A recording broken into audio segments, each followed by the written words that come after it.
reflexão muito grande a respeito de Jesus ter passado na terra, Sexta da Paixão, que a gente chama, e um momento em que houve a crucificação. Então, a gente tentou, eu e a Karine até, foi difícil achar um tema que a gente trouxesse para esse dia, né, para que realmente a gente pensasse o nosso caminho. Então, a Karine vai começar agora, e aí a gente vê se tem condições, né, Karine? Boa noite a todos. O tema de hoje está no livro psicografado pelo Chico Xavier, pelo espírito de Humberto de Campos, e ele narra alguns momentos da vida de Jesus. E como o Ronaldo falou, nós buscamos algo que estivesse mais relacionado ao dia de hoje, que nós pudéssemos conversar um pouquinho sobre esse dia, né, que nós chamamos nós nomeamos como Sexta-feira Santa, mas na realidade é um dia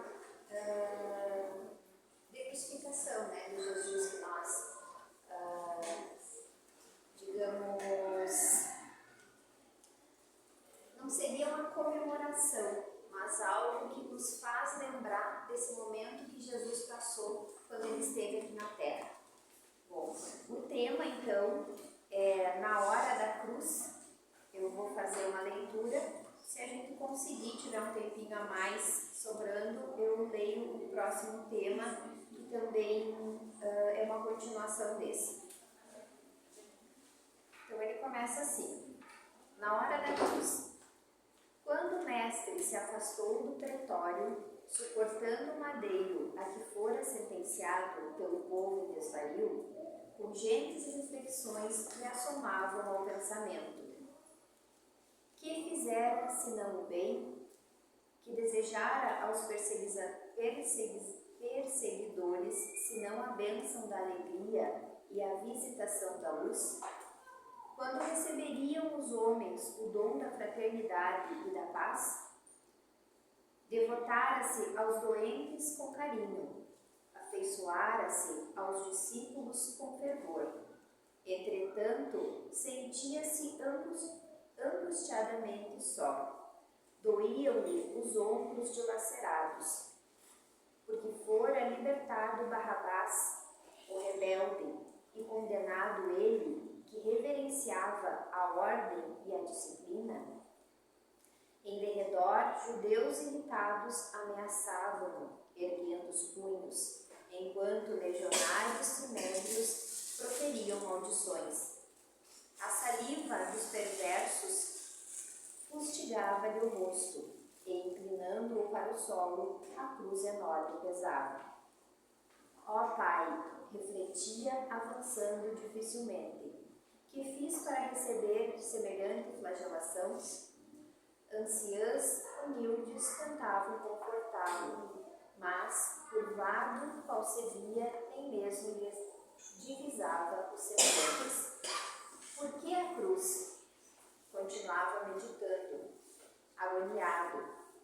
Por que lhe cabia tolerar o martírio reservado aos criminosos?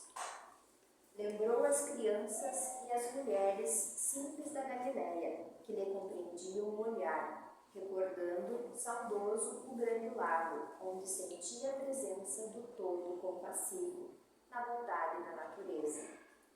Lágrimas quentes borbotaram-lhe dos olhos feridos, lágrimas que suas mãos não conseguiam enxugar. Turvava-se a visão, incapaz de mais seguro equilíbrio sobre o pedregulho no caminho estreito, tropeçou e caiu de joelhos. Guardas rudes vergastaram-lhe a face com mais violência. Alguns deles, porém, acreditando-o sob o inconhecível cansaço, obrigaram Simão, o sirineu, que voltava do campo, a auxiliá-lo na condução do madeiro. Constrangido, o lavrador tomou sobre os ombros o terrível instrumento de tortura, e só então conseguiu Jesus levantar a cabeça e contemplar a multidão que se adensava em torno. E observando a turba irada, o sublime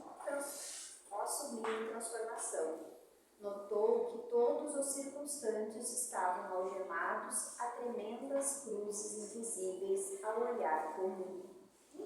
O primeiro que pôde analisar particularmente foi Joabe, o cambista, velho companheiro de Anás, nos negócios do templo. Ele se achava atado ao lenho da usura. Vociferava afinto, escancarando a garganta sequiosa de ouro. Não longe, Apolônio, o soldado da corte, mostrava-se agarrado à enorme cruz da luxúria, repleta de vermes voazes a lhe devorarem o próprio corpo. Caleb, o incensador, berrava frenético. Entretanto, apresentava-se ungido ao madeiro do remorso por homicídios ocultos. Amós, o mercador de cabras, arrastava a cruz da enfermidade que o forçava a sustentar-se em vigorosas empregas. José da Arimateia, o amigo generoso que seguia discreto, achava-se preso ao frio leito dos deveres políticos. E Nicodemos, o doutor da lei, junto dele vergava mudo sobre o estefante madeiro da vaidade. Todas as criaturas daquele estranho ajuntamento traziam consigo flagelações diversas. O mestre reconhecia-as acabrunhado. Eram cruzes de ignorância e miséria, de revolta e concupiscência, de aflição e despeito, de inveja e iniquidade. Bom, nós reconhecemos Jesus como nosso mestre, né? E dentro da doutrina espírita, a gente sempre se refere a ele como o governador do nosso planeta. Além de ser o nosso mestre, ele é o governador do planeta Terra. Como um bom mestre, Jesus resolveu encarnar na Terra para que trouxesse para os humanos, né, que aqui estavam, os espíritos encarnados que aqui estavam na forma de humanos, conseguissem, através dos ensinamentos dele e através das demonstrações que ele fazia, compreender um pouco dessa vida espiritual. Embora ele não falasse de forma simples e direta, né, como muitas vezes é necessário para a gente, através das metáforas que ele trazia, ele passava esses ensinamentos. Nós podemos dizer que Jesus veio nos mostrar o ponto, digamos assim, o ponto de evolução que nós conseguimos atingir, que é o mesmo dele. O processo que nós passamos aqui no planeta Terra é para chegar ao ponto que Jesus chegou, é para chegar na evolução espiritual que Jesus chegou. Então ele nos demonstrou há 2000 anos atrás, né, da forma que ele conseguiu, naquele momento, né, que a humanidade passava, ele nos deixou essa herança, desse aprendizado que ele passou para os discípulos dele. Então ele nos deixou o Evangelho, mas não o Evangelho só escrito, o Evangelho só falado como uma filosofia. Ele nos deixou atos dele. É uma vida, ele nos deixou histórias de uma vida. Então foi algo vivenciado, algo demonstrado para nós, que se era possível para ele fazer os milagres que ele fazia, e como ele, em algumas falas dele, ele fala que vós sois deuses, é porque nós temos a mesma capacidade de chegar na evolução que ele chegou. Então o ensinamento, a vivência que ele teve, a vida que ele viveu e o que ele conseguiu nesses anos de vida que ele teve aqui na Terra, é para nos deixar essa herança, é para nos dizer que é possível a gente chegar na evolução que ele tinha.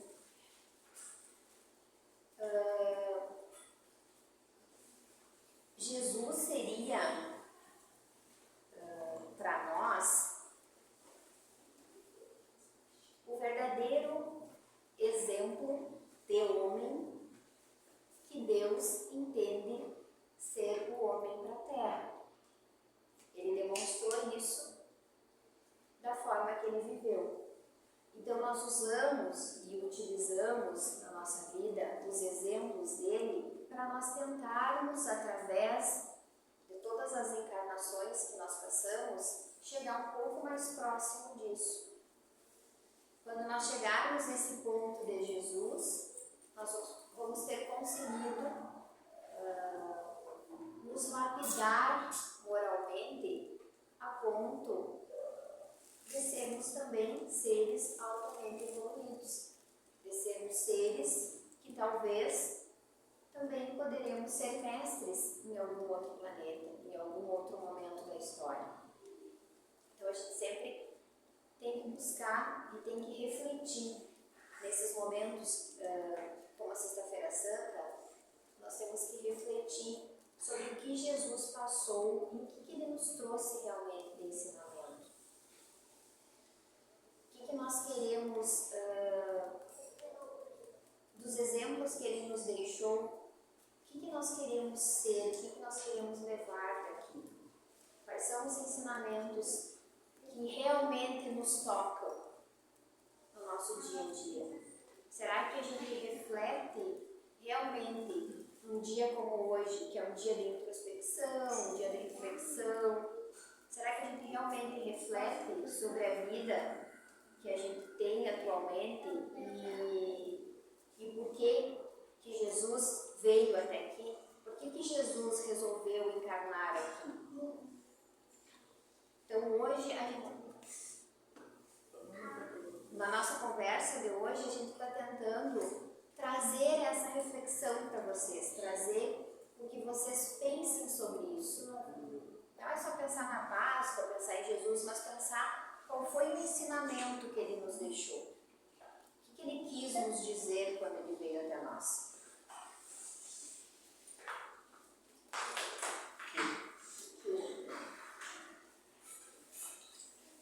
Dentro da doutrina espírita, que a gente tenta compreender todos esses passos, né? A gente não faz comemorações, né? A gente não promulga datas, né? Natal, Páscoa. A gente não segue esses ritos determinados pelo cristianismo católico, romano católico.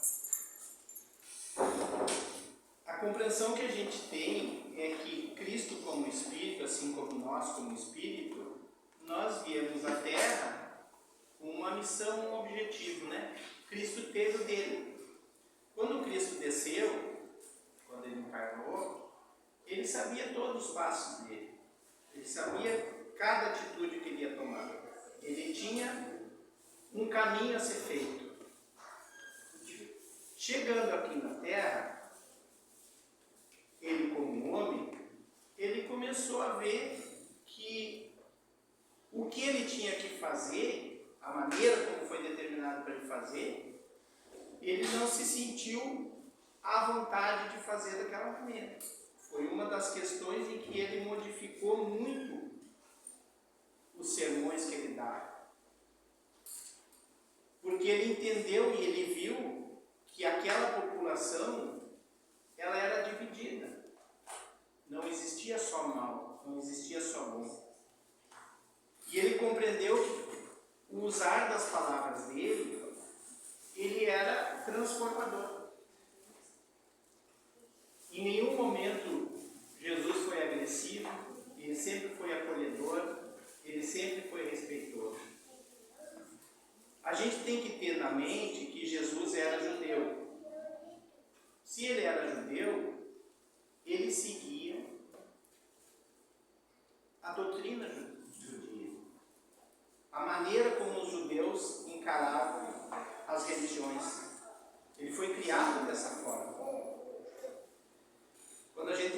da Páscoa, a Páscoa é passar sobre, passagem, né? É um rito de passagem. Os hebreus, quando tinham os filhos que eram perseguidos, os filhos homens, né? Os primogênitos que eram perseguidos, eles passavam o sangue do cordeiro nas portas, sobre as portas, para que os espíritos maus não atacassem aquela família, que não fossem atacados aqueles filhos, ou os demônios, né, que eram chamados. Por isso que é chamado sangue de cordeiro, né, de cordeiro. Com essa proteção que se tinha, e na Páscoa hoje, né, a gente tem essa imagem de consumir o peixe, né, no ovo. Os judeus tinham, para a celebração da Páscoa deles, que era a Torá, né, a passagem deles, eles tinham uns símbolos, que eram uma erva que era tipo de uma alface amarga. Eles tinham um ovo que representava a vida, porque o ovo tem a vida própria dentro da casca, né?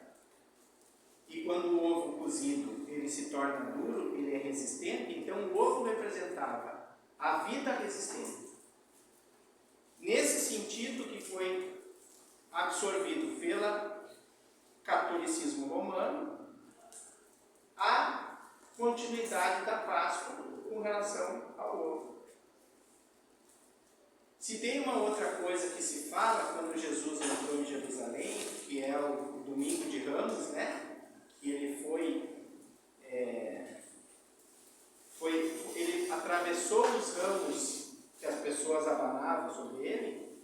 Isso é uma meia verdade, porque era uma festa dos judeus que comemoravam a entrada da primavera. Eles comemoravam com aqueles ramos. Isso era em setembro. A Páscoa é em abril. Então, os 7 dias determinados de domingo até o domingo de Páscoa eram, na verdade, 7 meses. Ou seja, Jesus entrou em Jerusalém em setembro e ele foi crucificado somente em abril. Então, essas distorções que são apresentadas para a gente comemorar a Páscoa, que a gente não abre a mente, né, que é isso que a gente quer. O Espiritismo nos traz a verdade. Qual é a verdade? Que a gente precisa abrir a mente. Então nós precisamos olhar a trajetória de Jesus, o significado de Jesus ter andado na Terra, um olhar diferenciado sobre a pregação que ele veio fazer, o que realmente ele nos trouxe e o que nós estamos fazendo hoje. 2025 anos depois, nós continuamos fazendo a mesma coisa. Nós não modificamos nada. Piorou, né? Porque o ovo hoje é de chocolate. E o ovo hoje é colocado pelo coelho. Uma coelha, que seja. Né? Então nós pioramos ainda. A história ficou pior do que deveria de ser. Aí veio a indústria, né? A indústria hoje nos faz consumir. Então nós estamos, e hoje nós falamos no estudo a respeito disso, o nosso materialismo hoje está tão arraigado que a gente realmente luta para comprar o ovo que custa hoje 90, 100 reais, sei lá quanto, mas porque tu precisa dar um ovo de Páscoa para alguém. Gente, não é para isso que nós estamos aqui. A Karine falou sobre a nossa evolução, o que nós estamos buscando, né? Hoje no estudo a gente falou em nos tornarmos luz, né? No momento em que a gente consegue chegar nesse espaço de nos tornarmos luz, é porque nós não precisamos mais da terra, desse espaço terreno. E é muito difícil para nós essa compreensão. Só que Jesus, a não ser que nós estejamos esperando a volta dele, né? Daqui a um pouco ele vai chegar e vai nos trazer outras ideias aqui e nós já vamos melhorar por causa disso. Na verdade, Jesus já fez o que devia de fazer. Ele fez a transformação. E nós não estamos aceitando. O nosso passo aqui é muito simples e muito difícil. É as duas coisas. O nosso passo é o amor incondicional. E é muito difícil, porque a gente não consegue. Nós estamos agarrados sobre as situações dessa semana que tem aí, que aconteceram. A gente se agarra a esse tipo de fato. E vai para o Face, detona. Nós estamos lutando contra quem? É para isso que ele passou aqui e passou por tudo que ele passou, pelo Calvário, como a gente diz. Ele sabia do Calvário, tá, gente? Tanto é que na última ceia, ele avisou que seria a última noite dele. Ele sabia de tudo. Tudo que ele passou estava programado. Certo? Então, o que nós estamos passando, cada um de nós está programado. Só que a gente não aceita a nossa programação.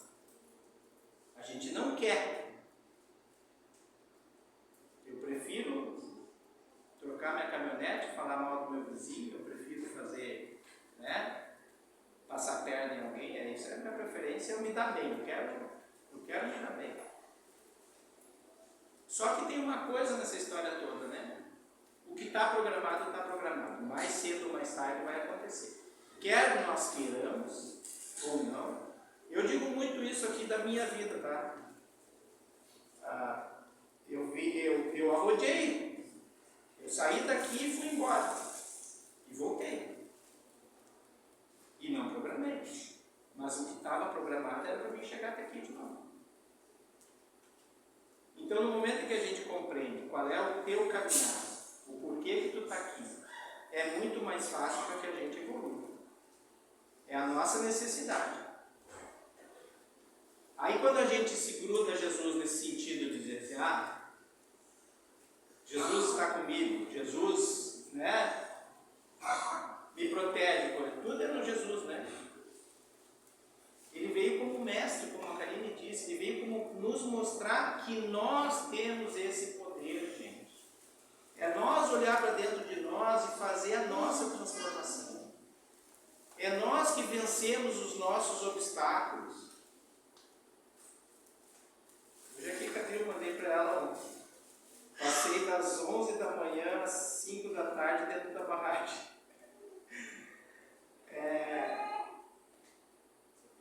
Me purificando. Hoje eu estava me purificando.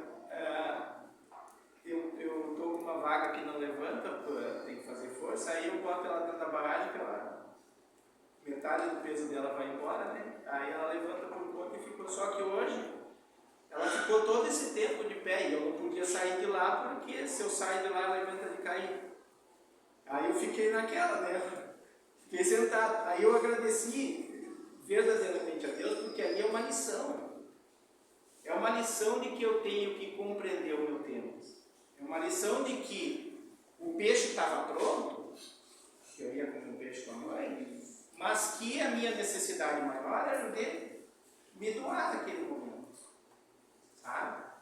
E aí que veio aquele estudo que a gente fez, sobre a felicidade. A felicidade está nesses pontos, em que tu te dá conta que tu pode fazer o melhor que tu pode naquele momento. Essa seria a nossa busca interna, A nossa reforma íntima, que nem eu falo, A doutrina nos ensina a reforma íntima. Olhar para dentro da gente e dizer assim, pai, esse meu lado aqui está ruim, eu preciso dar uma melhorada. É isso, sabe? Às vezes a gente evita de ir nos lugares, dar uma saída, não vai lá, não está bom para ti, não vai, fica quieto. Tá? Porque o retorno, o amanhã, a espiritualidade está agindo de uma maneira que ela vai te levar para o lugar certo. Pode demorar, que tem gente assim, tem uns ansiosos, Eu até sou o contrário do ansioso, sou muito calmo. Até às vezes eu fico pensando, podia ter dado uma pensada, porque tem que equilibrar também, Mas essa é a necessidade da gente, de aceitar às vezes a situação que nos é dada, porque o retorno, a colheita, a gente fala em colheita, tu colocar o milho no chão e esperar 5 meses para colher. Senão tu não pode. Né? A não ser que tu coloque no chão e colhe o do vizinho. O vizinho foi parceiro. Pessoal, a nossa necessidade do entendimento da Páscoa é saber que é o encerramento de uma trajetória. Jesus fez uma caminhada inteira, ele passou por várias situações, ele lutou várias vezes para que nós compreendêssemos. Não é que ele nos salvou, não é essa a visão que a gente tem que ter. Ele nos mostrou que nós precisávamos ser fortes o suficiente para vencer a batalha. Essa é a verdadeira história. Quando se fala, Jesus morreu por nós, não. Aquilo era para acorde, tipo é tapa na cara. Agora é com vocês. Tá? E muito acontece hoje, né? Aproveitando, quando acontece isso na família da gente, que a gente se aplasta, né? Perde um ente, o que é a minha vida agora? O que eu vou fazer? Vai lutar. Vamos correr atrás de novo. Essa é a ideia. Nós ainda vamos reencarnar várias vezes, né? Porque a gente ainda não está preparado. A gente não quer se preparar o suficiente para fazer a evolução mais rápida. A gente tem dificuldade de entendimento. Jesus ressuscitou. Nós reencarnamos. Qual é a diferença? Jesus foi. E a gente não vai. Aí quando eu falo que se eu tiver que ir amanhã eu quero ir, porque eu quero apressar meu processo, né? Eu quero ver se a minha evolução dobra de tamanho, mas está difícil. Então é isso, a gente tem que cumprir aqui essa meta, esse passeio, né? Que a gente está fazendo de uma maneira honrada, distribuindo o amor de uma maneira mais ampla, né? É a nossa busca. Jesus é o mestre, nos ensinou, nos deixou um legado. E a Karine vai continuar lendo.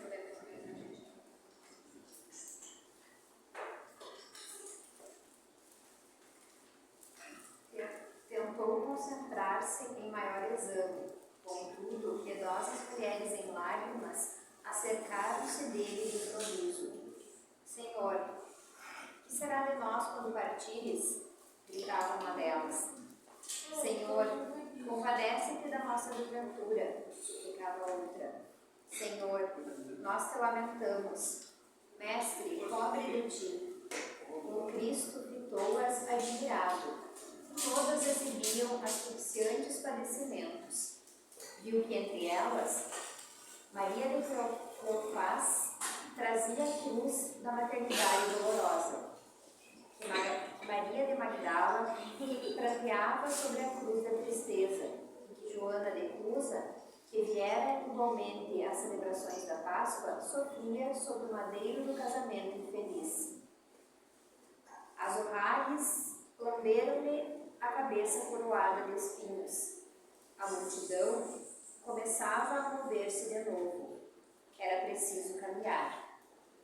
Foi então que o celeste benfeitor, acariciando a própria cruz que Simão passara a carregar, nela sentiu um precioso rebento de esperança, com que o Pai amoroso lhe acariciava o testemunho, a fim de que as sementes da renovação espiritual felicitassem a humanidade. E, endereçando compadecido o olhar às mulheres que o cercavam, pronunciou as inesquecíveis palavras do Evangelho. Filhas de Jerusalém, não choreis por mim, chorai antes por vós mesmas e por vossos filhos, porque dias virão em que direis: bem-aventurados os ventres que não geraram e os seios que não amamentaram. Então clamareis para os montes: cai sobre nós, e rogareis aos outreiros cobrinos.